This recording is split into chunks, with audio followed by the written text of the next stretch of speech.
Assalamualaikum warahmatullahi wabarakatuh. Perkenalkan, saya Abdul Hadi Algani dan rekan saya Khairuni Fadila. Kami dari kelompok 4 akan mempresentasikan hasil dari makalah kami tentang nasikh dan mansukh. Pengertian nasikh dan mansukh secara bahasa. Nasikh mansukh berasal dari akar kata nasaha yansukhu naskhun. Nasikh adalah isim fa'il dari nasakh dan mansukh adalah isim maf'ulnya. Dalam bentuk masdar, naskhun berarti al-izalah dengan pengertian menghilangkan sesuatu dengan sesuatu yang mengikutinya. Seperti matahari menghilangkan bayang-bayang. Nasakh secara bahasa mempunyai beberapa arti seperti matahari menghilang bayang-bayang. Nasakh secara bahasa mempunyai beberapa arti yaitu izalatu al-sya'il wa idamuhu, atau menghilangkan sesuatu yang mentiadakannya, yang berarti naklu al-syai'i, memindahkan dan menyalin sesuatu, berarti tabdil atau mengganti ataupun menukar, berarti tahwil yakni pengalihan.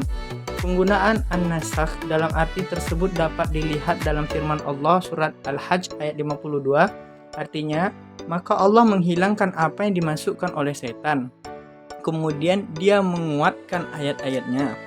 Maksudnya, suatu hukum yang telah ditetapkan bisa saja dibatalkan, kemudian digantikan oleh hukum yang lain, atau suatu ayat yang telah diturunkan secara makna dan lafal bisa saja dicabut kembali lafal, makna hukumnya atau lafal sekaligus maknanya. Jadi Al-Quran menyebutkan bahwa nasakh memang terjadi dalam hukum Islam sesuai dengan ketentuan Allah atas pertimbangan situasi dan kondisi masyarakat pada masa Quran itu diturunkan.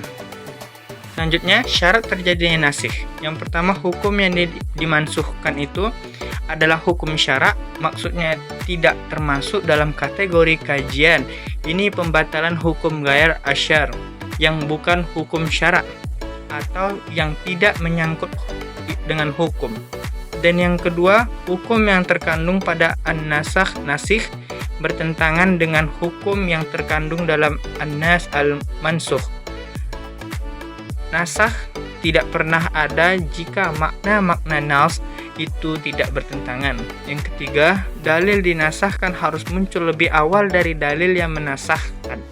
Tidak boleh sebaliknya. Maka ayat al-Makkiyah tidak bisa menasahkan ayat al-Madaniyah.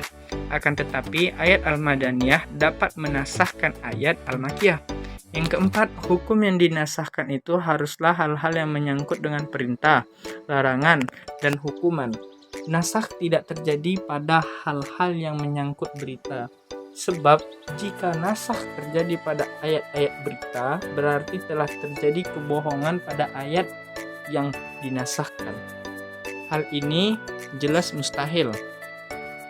Bentuk-bentuk nasakh, ayat yang dinasahkan, bacaan dan hukumnya, sehingga ayat tersebut tidak tertulis lagi dalam Al-Quran.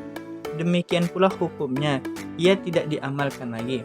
Ayat yang dinasahkan hukum, tetapi bacaannya masih ada, hal itu seperti firman Allah Quran Surah An-Nisa ayat 15. Ayat yang telah dinasahkan bacaannya, tapi hukumnya masih diamalkan.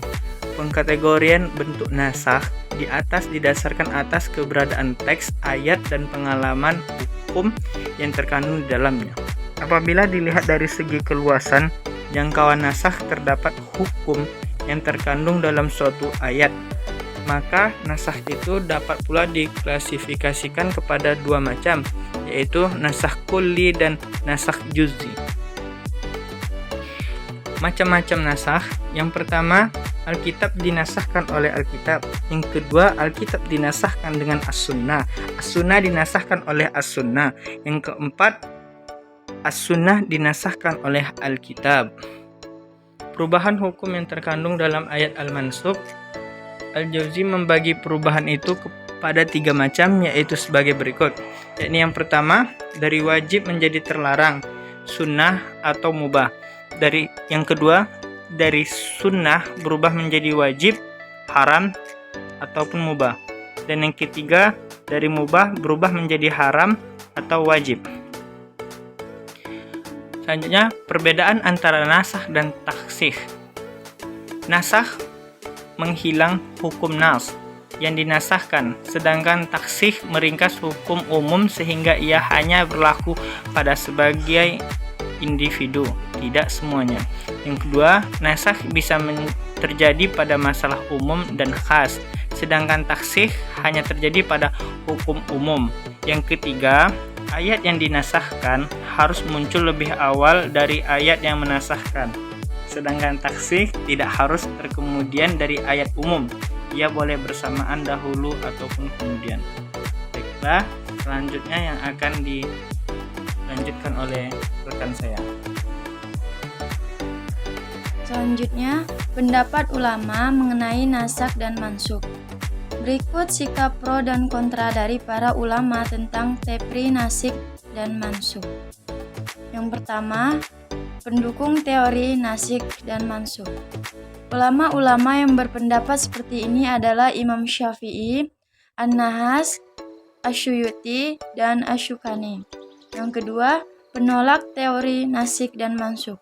Ulama-ulama yang berpendapat seperti ini adalah Abu Muslim Al-Asfahani, Imam Al-Fakhrur Razi, Dr. Taufik Sidki, dan Ustadz Qudaibi. Alasan mereka antara lain, jika di dalam Al-Quran ada ayat-ayat yang mansukh, berarti membatalkan sebagian isinya. Membatalkan isinya berarti menetapkan bahwa di dalam Al-Quran ada yang batal atau yang salah. Yang kedua, Al-Quran adalah syariat yang diabadikan hingga akhir zaman dan menjadi hujah bagi manusia sepanjang zaman. Kebanyakan ayat-ayat yang tertuang di dalam Al-Quran bersifat kulliyah, bukan juz'i khas.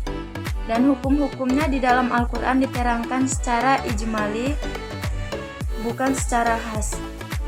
Al-Quran Surat Al-Baqarah ayat 106 tidak memastikan kepada adanya nas ayat Al-Quran.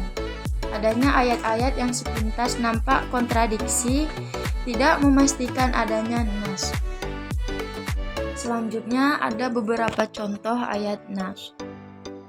Mansukh Al-Baqarah ayat 115 dan nasikh Al-Baqarah ayat 144. Permasalahan yang dijelaskan dalam surah ini yaitu tentang kiblat sholat.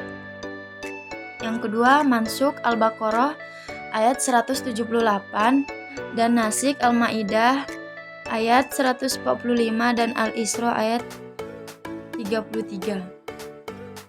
Di sini menjelaskan tentang qisas dan hukum pembebasan.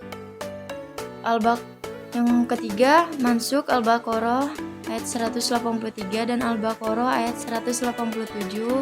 Di sini menjelaskan masalah tentang puasa Ramadan. Yang keempat, Al-Baqarah 184 dan nasikhnya Al-Baqarah 185 yang menjelaskan tentang permasalahan fidyah atau menebus puasa.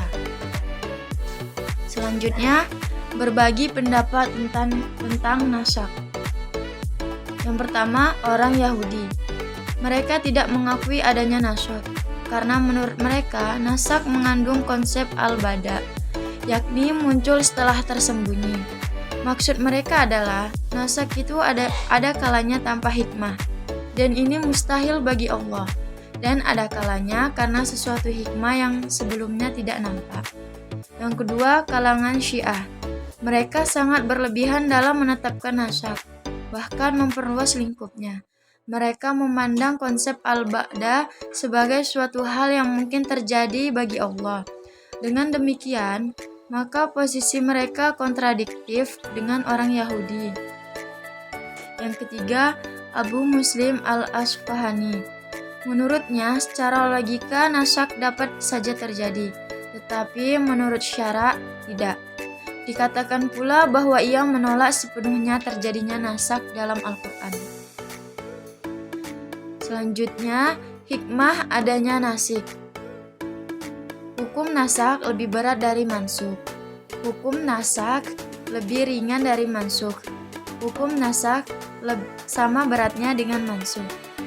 Hikmah yang ditarik dari adanya naskh dan mansukh ini dapat dipahami karena fungsi utama dari syariat itu adalah menjadi hidayah untuk menuntun hambanya sekaligus meningkatkan rasa kesaudaraan mereka akan hakikat dan tujuan hidup ini.